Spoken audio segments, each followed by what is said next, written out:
Terima kasih atas waktu dan kesempatan yang diberikan kepada kelompok kami. Kami dari kelompok 8 akan membahas mengenai utang antar perusahaan. Saya Angelita Kapnani sebagai moderator sekaligus pemateri pertama. Salah satu manfaat dari adanya pengendalian atas perusahaan lain adalah manajemen mempunyai kemampuan untuk mentransfer sumber daya dari satu entitas legal ke entitas legal yang lain jika diperlukan oleh masing-masing perusahaan. Perusahaan sering menganggap bahwa menguntungkan untuk meminjamkan kelebihan dana ke afiliasi dan untuk meminjam dari afiliasi jika perusahaan kekurangan uang. Peminjam sering mendapat keuntungan dari tingkat bunga yang lebih rendah, persyaratan kredit yang lebih lunak, dan jika dibandingkan dengan penurunan utang ke publik, maka sifatnya lebih informal dan biaya pengeluaran utang yang lebih rendah.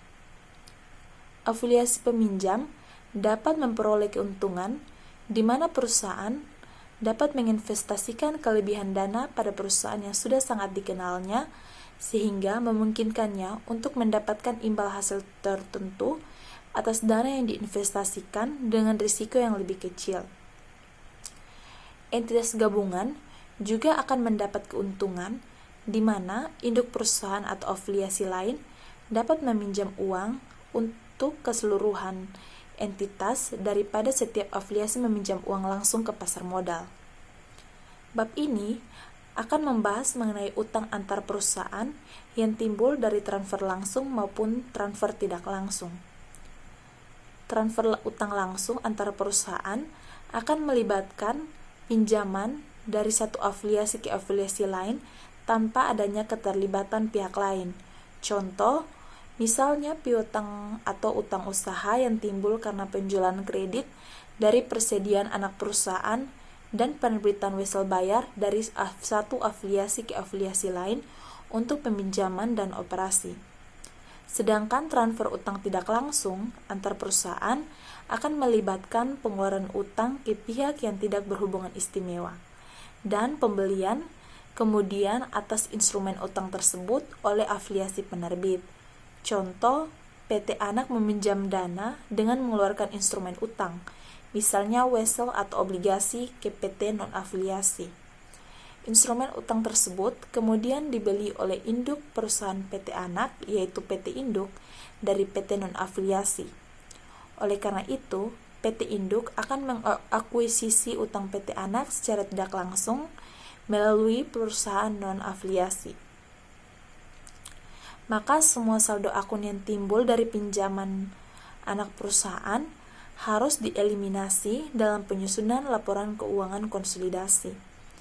Laporan keuangan konsolidasi menggambarkan entitas konsolidasi sebagai perusahaan tunggal. Dan meskipun pembahasan ini difokuskan pada utang, konsep dan prosedur yang sama juga diterapkan pada wesel dan tipe utang lain antar perusahaan.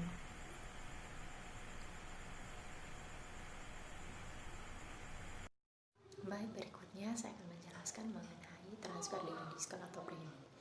Pada saat tingkat bunga atau nominal berbeda dengan tingkat pengembalian yang diharapkan oleh pemberi pinjaman, maka obligasi akan dijual dengan diskonto atau premium. Dalam kasus seperti ini, jumlah pendapatan atau beban bunga obligasi yang dicatat tidak lagi sama dengan pembayaran bunga tunai.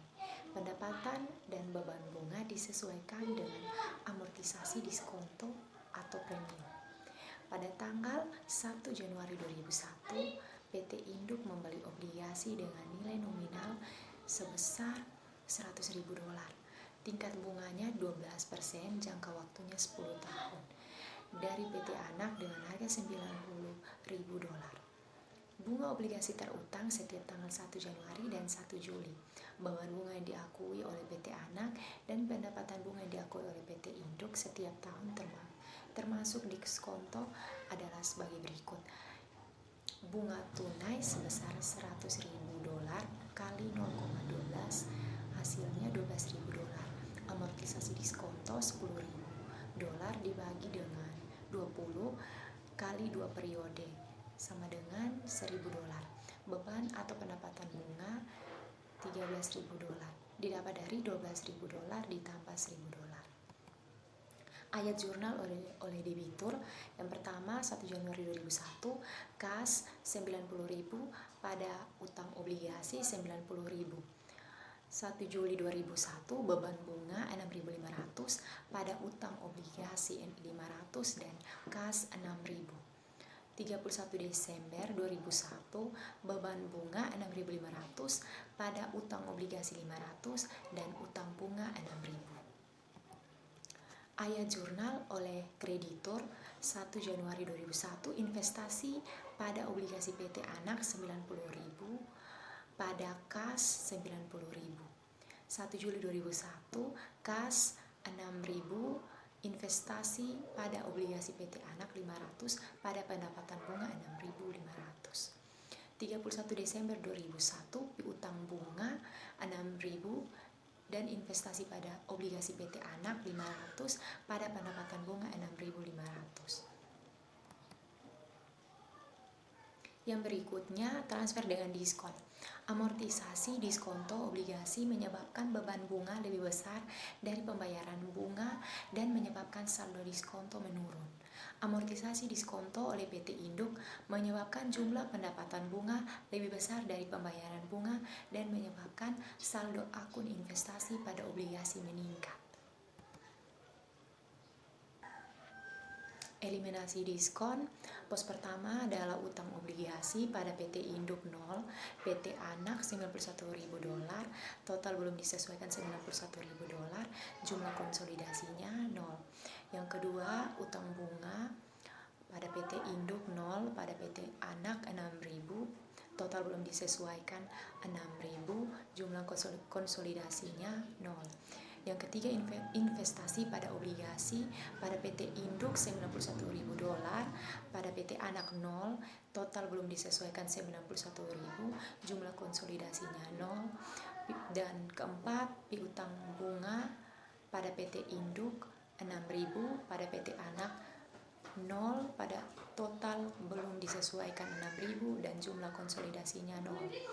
Yang berikutnya, beban bunga PT Induk 0 pada PT Anak $13.000, total belum disesuaikan 13.000, jumlah konsolidasinya 0. Pendapatan bunga pada PT Induk 13.000, pada PT Anak 0, total belum disesuaikan 13.000 dan jumlah konsolidasi 0.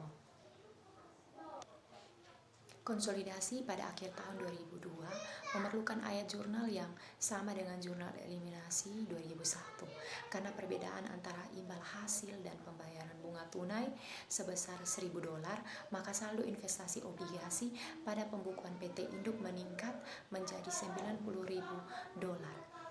di mana $90.000 tambah $1.000 tambah $1.000. Nilai tercatat pada pembukuan PT Anak meningkat sebesar $90.000 dikarenakan selisih antara imbal hasil dan pembayaran bunga tunai setiap tahun $1.000. Ayat jurnal eliminasi terkait obligasi akhir tahun 2002 adalah utang obligasi $90.000 pada investasi dalam obligasi $90.000. Pendapatan bunga $13.000 pada beban bunga $13.000. Utang bunga $6.000 pada piutang bunga $6.000. Yang berikutnya transfer pada premium. Ingat bahwa amortisasi premi obligasi oleh debitur menyebabkan biaya bunga menjadi lebih rendah daripada pembayaran bunga tunai dan menyebabkan saldo premi menurun. Terus amortisasi premi oleh investor obligasi menurunkan pendapatan bunga ke jumlah yang kurang dari pembayaran bunga tunai dan menyebabkan saldo akun investasi obligasi menurun. Baik, saya akan melanjutkan menjelaskan tentang obligasi yang diperoleh dari non-afiliasi. Nah, akuisisi obligasi afiliasi oleh perusahaan lain dalam entitas konsolidasi disebut pelunasan konstruktif. Dalam menyusun laporan keuangan konsolidasi, walaupun obligasi ini tidak benar-benar dilunasi, namun dia akan diperlakukan seolah-olah telah dilunasi.